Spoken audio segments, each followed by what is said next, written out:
What's up guys, macadii here, and today guys, the first battle of the GPC World Championships in my pool where I am up against RecklessBat, coach of the Texas Tyrantrums. Now if you guys are excited, don't forget to leave a like down below, I would really appreciate it. What we're going to do is, as always, run through what he's got. He's definitely going to be bringing those 6 mons. There's nothing you got to bring those 6 mons. I'm going to be show you guys the sets that I'm bringing for each of my 6 mons, and then we're going to go through the battle from there. So let's have a run through of what he's got. He has got Landorus-T, Rotom-W, Bisharp, Crobat, Zoroark, and Meowstic. So a lot of interesting things that some good news and some bad news. The good news is he actually doesn't have too much in terms of like really bulky mons with reliable recovery, if that makes sense. The problem is that his bulky mons like the Landorus-T and the Rotom-W do perform an excellent check to Talonflame. So that's really unfortunate. So Talonflame's not going to be doing as much as I would have liked. Within this, he's also got the Bisharp as well, which can sucker punch us on the flare blitzes and stuff like that. So I'm wasn't expecting Talonflame really to do too much. Latios is looking really nice because Latios has got a good amount of bulk, so I knew I would be able to sort of take on things like the Crobat, get a good amount of damage on them, and if I can design this Latios potentially break through the Landorus-T and Rotom-W, Talonflame mate game might be, potentially viable to actually, clean up from there. So this is the set I wanted to build the team around. It's a Mega Latios with substitute with Energy Ball, Ice Beam, and Hidden Power Fighting. So this allows me to hit, the Ice Beam hits the Landorus-T, the Crobat. The Energy Ball hits Rotom-W, it hits, that's mainly the main thing, the Rotom-W, and then the Hidden Power Fighting hits the Bisharp and the Zoroark. Meowstic I'm going to have to deal with just trying to do some neutral hits, with unstabbed coverage, but there's not much I can really do about that. I needed the sub because that allows me to 1v1 the Bisharp, because I can set up with a sub on the Sucker Punch and then go for the Hidden Power Fighting from there. So that's really nice, enough speed to outspeed his entire team apart from the Crobat, so that's really nice. I can outspeed the Zoroark guaranteed with that spread, and everything else from there. So the next set we've got is the Talonflame set. This is a little bit weird, so I've got max HP, max attack, just because I can still outspeed the Zoroark, even with that investment, so I don't have to worry about sucker punches and stuff like that. I outspeed the Bisharp and all of that goodness. I've got Will-O-Wisp there, so I can get round the Bisharp, I can burn it and do all of that shenanigans. Brave Bird, because that's my main stab, and that's mainly what I'm going to go for. U-turn, because I know the Landorus-T or the Rotom-W will be his main checks, and there's not a huge amount of Talonflame, as I said, can do this match. And the main thing I want him for is the Tailwind. So the Tailwind's going to allow me to potentially sweep late game. If I can take out the Bisharp, I think everything else gets woe-code by Exploud, so that's really cool. If I can get Exploud on the Tailwind, late game, it's going to be GG, which is really awesome. Next, we've got the Milotic set. So this guy is designed to bait in the Rotom-W, which I can then Toxic. Getting Toxic on Rotom is going to be really key. I need to wear down that Rotom. I haven't got many reliable ways to actually hit it hard without it sort of running away and ducking behind and sort of volt switching out and stuff. So having a way to just wear it down every time it comes out is really nice. Scald, because Scald has great neutral coverage. He's, apart from Rotom-W, everything else gets hit really hard by Scald. He doesn't have too much that appreciates being burnt, so that's really nice for me. And then finally the Hidden Power Fighting, which does I think it's 88 to 105 to a standard Bisharp. He won't be able to speed creep me too much, considering my Exploud is 68 speed and he's 70 speed, so I'm not expecting too much HP investment. So being able to take him out after one Life Orb hit, I can switch in, take the hit, Life Orb damage, and then, take him on from there. Competitive means that if the Landorus-T switches in, he might forget that the fact I got competitive, and I can get that +2 boost, or if I predict him to switch out into Landorus-T, I can double, get that +2 boost, and something's going to take that Scald, and nothing's going to take that very well. I apologise for my cough, I've still got this awful cough, and it's a real pain, but I'm, trying my best to sort of minimise it as much as possible. Next up, we've got our Rotom-W. So this guy is designed to potentially sort of get some good damage off late game. He doesn't match up too well because the Crobat can switch into Leaf Storms and the Landorus can switch into Volt Switches. So there's going to be a few 50-50s on there, but I don't need too much coverage apart from that. So this guy's designed, he can Oko the Zoroark, which is great. It can do... I'm pretty sure it Oko's the Rotom-W as well, and it's designed basically as my switch to Rotom-W, but also just put a lot of pressure on his team. I can trick quite a few things, so if I know his Landorus is defensive, I can trick that. if you know, or even like the Meowstic and stuff like that. Stopping Meowstic shenanigans is great. This guy can come in every time the Meowstic's out because I can, you know, take those T-waves and stuff like that. So that's going to be really, really nice from there. Next, I've got the Colbur Berry Uxie, which is designed to mainly set up rocks. I then got Him Power Fighting to take on the Bisharp, and with the Colbur Berry, I can handle that pretty well. Psychic hits everything else fairly hard, apart from obviously the Bisharp and the Zoroark. And then U-turn means that I could potentially get a slower U-turn if he's got, you know, more speed investment on his Landorus to outspeed creep a min speed Uxie or something like that. And also the same with Rotom-Wash. It also hits the Meowstic and the Zoroark very hard. So, really, not very hard, but like relatively hard. So that's kind of my plan from that. I know I've got negative in attack, but it's not actually dropping me by that much. And also, I want to be able to have a little bit more speed, just in case I can outspeed like a HP invested Bisharp or something like that. And then finally, my favorite guy, the Exploud with Choice Specs and Soundproof. I don't need Scrappy. So Soundproof might be a little bit more situational. I'm not sure. He doesn't really have much that's going to have sound-based moves. So it doesn't make too much difference for me. But it just made more sense. It might be situationally more useful than Scrappy. I don't know, in case he's got Supersonic or something like that. And I've got Boomburst, which hits everything incredibly hard apart from the Bisharp. Everything else, it's just going to pretty much OHKO. Flamethrower, which allows me to hit the Bisharp and OHKO that. The Bisharp still takes like 80% from my Boomburst, so it doesn't make too much difference for me. Hammer Arm, because I don't need any coverage. I literally just need Boomburst. That's all I need. So Hammer Arm is more like if I want to style a little bit and, you know, hit the Bisharp or something like that. I have literally no idea. But I don't need anything else. And then Roar, because if I go into Exploud and he thinks I'm like a Scarf set, he could potentially Sucker Punch with Bisharp if he's set up, and I can Roar him. So that's basically the only reason. I don't need anything more than Boomburst and Flamethrower. So it's just like filler moves, basically. I've got 184 in HP and 72 in speed. So that 72 in speed is very key. That allows me to outspeed the Crobat, if I remember rightly, at +2. And which is going to be very, very nice for me. And also, just hit. I don't think there's anything else that particularly outspeeds. Everything else kind of outspeeds me, which is a little bit of a shame. But I'd need way too much speed, and also even then they can still speed creep a timid Exploud. So it didn't make too much sense. I just wanted a little bit in speed just to make sure I could outspeed everything and clean up with Boomburst late game from there. So without further ado, let's jump over to the match where we can see what happened from there. Okay, so we are at the match, and I decided my best lead here was to go for the Rotom-Mo, because I can do a good amount to the Landorus, I can do a good amount to the Rotom-Wash if it leads off, and also OHKO the Zoroark potentially from there. So it was definitely my best play. So he comes out with Rotom here, or Rotom, we still don't know, as I lead off with my Rotom. So I just want to go and fire off a Leaf Storm here, in case he wants to go into the Landorus. I don't think he's going to, but I can get some good damage off something, you know, either way. So he does go into checkmate here, and as my typical luck, I miss my Leaf Storm. So I want to get out of here as soon as possible. So I switch out, go into my Milotic, and I've got this on slow. It's always difficult to know how fast to have these. As he goes for knockoff, doing a good amount of damage on there. And he shows to be Life Orb. So now he's in the range where I could potentially OHKO with... I had a very good chance to OHKO with Him Power. So I do go for that. I do outspeed as well, which is crazy. And I take out checkmate from there. So that's absolutely fantastic. A big, big threat out of the way. I don't know if the crit mattered or not, as I said, because it was a roll from what I worked out for me to kill. But then considering how outsped he might have been more HP invested, it's really, really difficult to know. So I do apologize for that. Hacks was important. But it does kind of balance out the miss, you know, before with the Leaf Storm. So out comes the Meowstic, and I was like, oh god, what shenanigans we got here.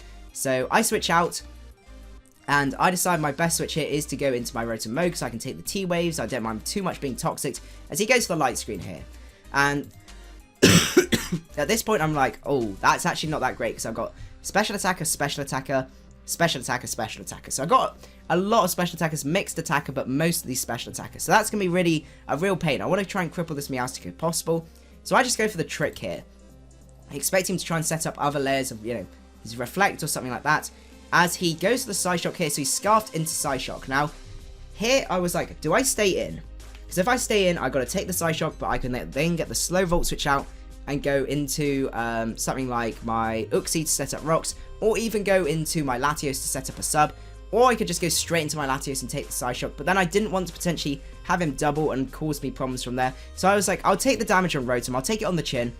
I've got, you know, I can take that, as I get the Volt Switch off here, and I can go into my Latios. So this allows me now to get a free sub up, which is absolutely great, as he goes out into his Rotom, And even though I know I'm not going to do too much with this light screen up, it's still going to be doing a reasonable amount of damage with my energy ball. He does show that this series he's very, very specially defensive, and does go for the Dark Pulse, possibly even AV, something like that. It's difficult to tell, and especially because we don't know the damage. And he does go for another Dark Pulse here. Here, it was really difficult to know. I could have switched out, but I wanted to preserve the HP on my Exploud, and that was my most reliable switch. Everything else just didn't make too much sense. Like, the Rotom might still be killed. I didn't know it spread, and this way I could find out about its spread. And if I could just use my Latios to weaken this guy, that would be really, really nice. So here, I know he's going to switch, so I did the calcs, and from his spread, it was looking like I could live with my Rotom. So I switch out here to basically go into my Rotom, as he goes for the doubles, and unfortunately that kills. So I'm thinking that might be more like a low roll on me with a more sort of potentially AV set from there. So I go into my Milotic here, basically trying to get him to Volt Switch out, as I just go for a Scald if I remember rightly. He switches out here, which is very, very interesting. As I just go for the Recover here to get my HP up, because I worked out from his spread, he actually won't be able to do too much to me. He does like 40%, something like that, but I can still get a good amount of HP up. But he goes back into the Jester to set up more light screens, which is an absolute pain. So from here, I just go for Toxic. I need to wear down this Jester, and what I realise now is actually there's not too much that can reliably keep switching into Scalds. You know, I could potentially burn and stuff like that. So out comes Nightwing, as I get the Scald off and get the burn. So that's really, really huge. Really crippling this Crobat, which is absolutely nice. He goes for the Taunt here, trying to stop me from recover. I just want to go for Scalds. I want to whittle down this bat. I need to see what sort of set it was. I could take a Brave Bird if it was banded, especially with it being burned and things like that. So I'm just going to keep firing off these Scalds. Oh man, now this is a really sad moment, because he switches into Simba, which is a huge mistake, because if I had clicked Scald here, God knows how much damage that would have done, because I get my competitive boost and stuff like that. But unfortunately here, I decide to switch, and I go into my Uxie. So that's really sad, but this does give me an opportunity to set up my rocks. He goes for Knockoff here, showing that from that damage that he's a defensive set. So I just go and get up my rocks here. So that's really, really nice for me, and makes me very happy. So I can switch out now, go back into my Milotic, because there's not much this guy can do to me. As he goes for another Knockoff, gets a crit, which is a shame, especially considering I don't have leftovers. And he goes back into the Meowstic to set up more more screens and stuff like that. I just want to try and take out this Meowstic as fast as possible. Now here, I knew I could Scald and Toxic would kill. So I knew he would set up the light screen. So at this point, I was like, actually, maybe my play here is to recover up. As he sets up the light screen here, I go for recover, and I want to basically stall out turns. So here, I'm expecting him to stay in again. So I just go for the recover, because as I said, he's not got much to switch into a Scald. So I go for the recover again, just to basically stall out light screen turns, as he actually does switch out, and he goes into Nightwing, and I'm kicking myself right now, because I could have killed that Nightwing at this point if I'd have just clicked Scald here, rather than try and be clever and stall out those screen turns. So I go for recover here, and unfortunately that does not work out, because now he's able to roost up and do all of those shenanigans, but I can still burn those turns of light screen, so that's fine by me. I just literally just keep clicking Scald. Scald plus burn is going to be doing a lot to him. He keeps going for roost here, trying to get up to a good amount of HP, but I'm still really whittling him down, especially when this light screen goes away. I'm going to be putting him in a very, very difficult position, so I'm fine, literally just keep on, you know, sending out those Scalds, putting the pressure on, and seeing what happens from there. So the light screen goes, and as I said, I can just keep putting that pressure on. He switches out into his Rotom Wash here, and this is very, very unfortunate, because I go for the Scald here, and oh no, I don't snag the burn at this point. Now I switch out, and I go into my Latios, because I know I can take almost any hit outside of the Dark Pulse, as he just goes for T-Bolt, and I can live that hit, so that's fantastic. So I get another free hit off from here, so I can either go for Energy Ball here, or I could go for Ice Beam predicting the switch, but then I was like, oh, I don't really want to do that. My gut told me to go for Ice Beam, but then I was like, oh, I don't really want to, I want to kill this Rotom basically. It's being an absolute pain, so I do decide to make the safe play and go for the Energy Ball. As he goes into Crobat, this is another opportunity I could have killed the stupid Crobat, and just played it safe from there. So at this point here, I was like, I could either stay in, let him, you know, force him basically to kill me at the cost of his Nightwing, and, you know, lose the opportunity to get rid of rocks. Or what I could do is I could switch out, but then he can roost up, and I'd have to deal with it all over again. And Latios is looking very weakened at this point. Considering he was more of a defensive Rotom Wash, I was thinking, you know, I don't know. Actually, no, that's not true. You know, potentially a Scarf Zoroark or something like that. So I just thought Latios was sort of running out of its usefulness. So I thought, you know, making sure the Crobat, you know, dies and Stealth Rock stay up would be much more key. So I decided to go for that, because I can now Revenge Kill with the Talonflame, and basically force this Nightwing to go down from here. So I go into my Talonflame, fire off that nice and powerful Brave Bird, and take out Nightwing, so that's absolutely huge. Rocks are now here to stay, to whittle down my opponent from there. Out comes Simba again. I know this is a more defensive set most likely, because it's not got any attack investment. So I go into my Milotic again, as he goes and sets up his Rocks. A really good play on his part, knowing that he's going to be able to force me out. Now I haven't got Defog on this team, just because, as I said, I didn't think Talonflame was going to be that useful, so that's my main reasoning why. So I'm now into my Milotic. I can fire off another Scald, and that means that Jester's gone, so that means no more light screens. So that's really, really nice for me. So I've got rid of his hazard removal, I've got rid of his screens and stuff like that. Out comes the Rotom Wash here, and I decide at this point, Scald is probably my best player. I've got a really good, chance to kill this guy, and we will see from there. So he goes to the Thunderbolt, doing a good amount of damage to me, as I fire off the Scald here, and he lives on 1, but unfortunately I'm lucky and get the burn. So I do really apologise for that. That was really unfortunate, because otherwise, you could potentially have taken out my Milotic. Out comes Poser now. Now I'm not sure what sort of set this is, but I did anticipate Scarf here. So I knew a Scarf set wouldn't be able to OHKO me from that range. So I was like, I'll just go for a cover, and see what happens from there. I don't really want to switch anything in. So I just go for a cover here as he goes to the Dark Pulse. And unfortunately I flinched. That kind of makes up for the fact that, I could have then revenged the Rotom later on. And he wouldn't have been able to switch out anyway. So it kind of balances out that burn hacks from there. So I go into my Talonflame here, making me realise that actually I was dumb and I got even HP, which makes me look really stupid. But anyway, at this point here, I can just force him out basically, and I'm going to go for Tailwind, because if he kills me, I'm good to go. And that was what I was kind of expecting, but he does end up switching out into Landorus, and I've got my Tailwind up now. So at this point, I could go into Exploud, but my worry was, if he's got Superpower, even uninvested, he kills me.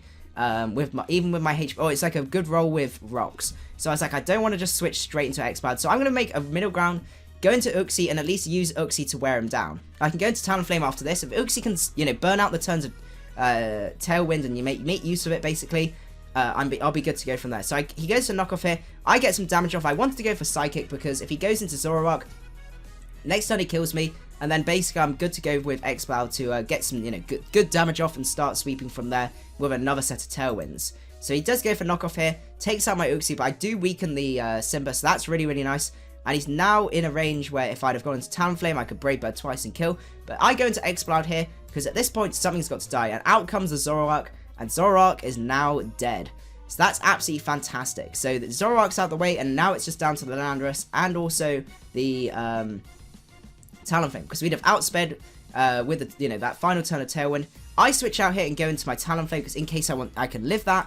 And he just goes for knockoff, so that's indicating I might be able to outspeed or something like that, because he is that more, as I said, the more defensive set. So I do go back into my Exploud. He might outspeed, I don't know. He does outspeed, takes off my Choice Specs, but that's fine, because I have enough bulk to be able to take that on, and I take out the Simba from there. So that's the game. We finished up with a 1-0 victory, which is really, really nice. Some really, really nice plays on both parts. A bit of crazy hacks, especially during the middle, but there's not much you can really do about that. But overall, a really, really good game. So I hope you guys did enjoy. If you did, don't forget to leave a like, and I will see you guys at the next one. Macadii out.